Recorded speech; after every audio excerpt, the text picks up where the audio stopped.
Donc, dans cette session, nous allons voir les fonctions mathématiques que SQL fournit pour donc travailler avec des opérateurs mathématiques et des opérateurs ou sur des données de type numérique. Donc, bien évidemment, SQL fournit plusieurs opérateurs mathématiques. Donc, on ne pourra pas tous les voir dans ce cours-là. Donc, c'est la raison pour laquelle je vous ai fourni le lien vers la documentation officielle de MySQL pour voir cette liste de fonctions mathématiques et d'opérateurs mathématiques. Donc, on va commencer par voir les opérateurs de base pour faire donc des opérations mathématiques basiques, et on va voir quelques fonctions mathématiques que vous pourrez utiliser de votre côté. Et donc, je le répète, on ne pourra pas voir toute la liste des fonctions mathématiques dans SQL. Donc, je vous montrerai comment aller récupérer l'information sur la fonction qui vous intéresse dans la documentation officielle de MySQL. Et on fera quelques exercices pratiques dans MySQL Workbench pour comprendre comment les utiliser. Donc, allons voir la documentation de MySQL. Donc, en suivant le lien. Donc, quand vous suivez ce lien, vous arrivez sur cette page de la documentation de MySQL, et donc vous allez voir que dans cette page, on a deux catégories. Donc, la première, c'est les arithmetic operators. Donc, c'est les opérateurs arithmétiques, et on a mathematical functions qui regroupe les fonctions mathématiques. Donc, commençons par les arithmetic operators. Donc, on pourra aussi les retrouver ici. Donc, ici, pour les opérateurs arithmétiques, c'est donc tout simplement les opérateurs qu'on utilise donc pour les opérations basiques qu'on fait sur des données de type numérique, et c'est-à-dire donc des additions. Par exemple, on utilise le signe plus qui est ici. Je vais peut-être agrandir la page pour qu'on puisse voir. Donc voilà, donc l'addition, multiplication, donc c'est tout simplement le même signe de multiplication qu'on ferait si on travaillait sur Excel ou sur une calculatrice. Ici pour faire donc changer le signe d'un argument, donc c'est tout simplement le signe moins. Ici donc pour faire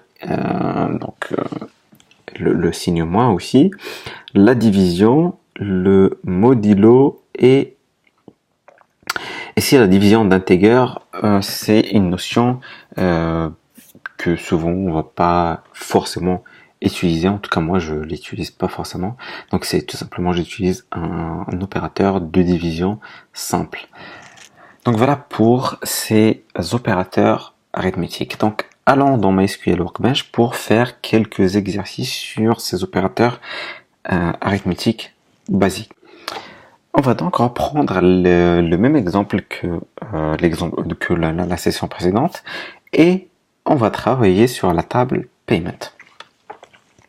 Donc, dans la table Payment, rappelez-vous, on avait une colonne qui s'appelait Amount et qui contenait donc tous les paiements ou le montant des paiements que les clients ont effectué.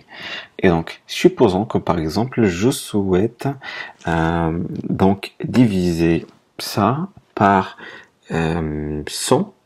Tout simplement, j'en ai envie. Je divise ça par 100 tout simplement, et donc j'utilise le signe ou l'opérateur de division, et j'ai qu'à exécuter, et donc j'aurai donc la même somme divisée par 100. Supposons qu'on souhaite le multiplier par 2, par exemple. Donc on va utiliser le signe de multiplication et on va mettre 2. Et donc on aura donc cette multiplication fois 2. Si on souhaite faire une addition, donc on ajoute par exemple 10 Et donc voilà, on aura plus 10. Si on fait moins 10, on aura donc le montant moins 10. Donc voilà, pour les opérateurs basiques, c'est assez simple, c'est assez intuitif. C'est comme si vous utilisez, donc, encore une fois, je reprends l'exemple, Excel, ou si vous utilisez une calculatrice normale. Bien évidemment, la manipulation des données numériques se fait assez simplement en utilisant ce type d'opérateur. Allons maintenant voir les opérateurs, ou plutôt les fonctions mathématiques, ou quelques fonctions mathématiques un petit peu poussées ou différentes, en tout cas un petit peu plus poussées que les opérateurs basiques. Donc pour cela, on va redescendre et on va ici chercher Mathematical Functions et on va le prendre. Donc encore une fois, il y a beaucoup de fonctions mathématiques qu'on n'utilisera pas forcément.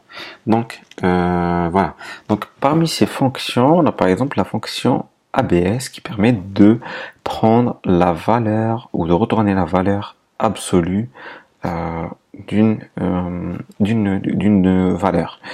On a l'arc cosinus, l'arc sinus, l'arc tangente. On a la cosinus, cotangente. On a donc l'exponentielle. Et donc la fonction floor qui permet de retourner tout simplement la valeur ou le nombre entier inférieur de la valeur qu'on passe dans l'argument. La fonction ln, donc le logarithme, la fonction log, log avec une base de 10, log avec une base de 2, le modulo, le pi qui retourne donc la valeur de pi, la fonction donc la fonction po et la fonction power retournent exactement la même chose, et ce sont des fonctions qui permettent d'utiliser la puissance, la fonction radians qui permet de retourner la valeur qu'on va passer en argument en radian, round qui permet d'avoir une valeur aléatoire, donc round pour random, une valeur aléatoire, round qui permet donc de retourner la valeur avec un arrondi, signe qui permet de retourner le signe d'une valeur, donc soit positif soit négatif, le sinus, SQRT c'est la racine carrée, TAN, la tangente. Donc allons voir quelques exemples dans MySQL Workbench de ces utilisations-là. Par exemple, on va rester dans la même table, donc payment, on va tout simplement ici supprimer le group by et le order by, et je vais garder juste amount, et supposons que je souhaite avoir donc la moyenne des montants payés par les clients, donc c'est average amount from payment, et normalement donc j'ai le average. Ici vous voyez que j'ai plusieurs chiffres après plusieurs nombres après la virgule, donc ici je vais réduire ça à deux valeurs après la virgule. Je vais utiliser tout simplement la fonction arrondi qui est la fonction round, et donc je vais passer en argument le average. Et donc voilà, ici je n'ai pas indiqué le nombre de valeurs après la virgule, donc en utilisant ça j'aurai voilà 2 valeurs après la virgule. Donc voilà pour cette session fonction mathématique. Donc je me répète, On a vu les opérateurs basiques, les opérateurs mathématiques basiques. On a vu aussi où récupérer les fonctions mathématiques qu'on est susceptible d'utiliser. Bien évidemment, la liste n'était pas forcément complète, donc on n'a pas pu voir tous les exemples, mais au moins vous avez donc le lien direct vers la documentation officielle et vous pouvez récupérer les fonctions à partir de cette liste-là. Donc je vous conseille de faire quelques exemples dans MySQL Workbench en utilisant un certain nombre de fonctions que vous allez récupérer depuis euh, la documentation officielle de MySQL et en cas bien sûr d'incompréhension d'un concept ou d'un opérateur, de revenir vers moi et de me poser la question dans la partie réservée aux questions.